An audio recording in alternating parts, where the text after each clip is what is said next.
the psychology that keeps you poor. If you asked 100 people whether they want to be wealthy, almost all of them would say yes. So why do so many people struggle to actually build wealth? It's not always because they don't earn enough. It's not because they don't know what investing is. And it's not simply a lack of discipline. The real problem is psychological. Your brain is constantly pushing you toward more spending, more consumption, and a higher standard of living. There's a psychological phenomenon called the hedonic treadmill. Here's how it works. You want something, a better phone, a bigger apartment, a new car, or a higher salary. You work for it. Eventually you get it. And for a while, you're genuinely happy. But then something strange happens. The excitement fades. That expensive phone becomes your normal phone. The new apartment becomes your normal home. The higher salary becomes your normal income. And suddenly you want something else. A better car, a bigger house, an even higher salary.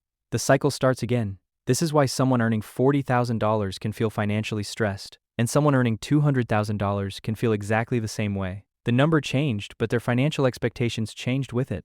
Your brain keeps moving the finish line. This leads to another major problem, lifestyle inflation. When people earn more, they often spend more. You get a raise, and suddenly you move into a more expensive apartment. You get a bonus, and suddenly you're shopping for a better car. You get promoted, and your lifestyle upgrades again. The problem isn't enjoying your money. The problem is when every increase in income immediately becomes an increase in spending.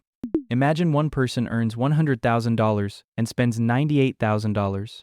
Another earns $60,000 but spends $40,000. Who is building more wealth? The second person. Because wealth isn't simply about how much money you make, it's about how much you keep. That gap between your income and your expenses is where wealth is built. And if every raise disappears into lifestyle upgrades, that gap never gets bigger.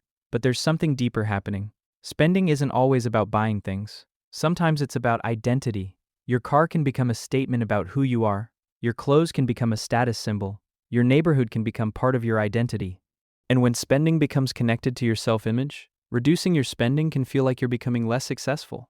That's why telling someone, just spend less, often doesn't work. You're not just asking them to change their budget. You're asking them to change how they see themselves. A better approach is to change the definition of success. Instead of being proud because you drive an expensive car, be proud because you own the car outright. Instead of showing people your latest purchase, focus on building an investment portfolio. Make financial freedom the status symbol. Then there's the comparison trap. Humans naturally compare themselves with the people around them. Your coworker gets a new car. Your friend takes an expensive vacation. You scroll through social media and see people showing luxury watches, designer clothes, restaurants, and exotic trips. And suddenly, your own life feels behind. But here's the problem.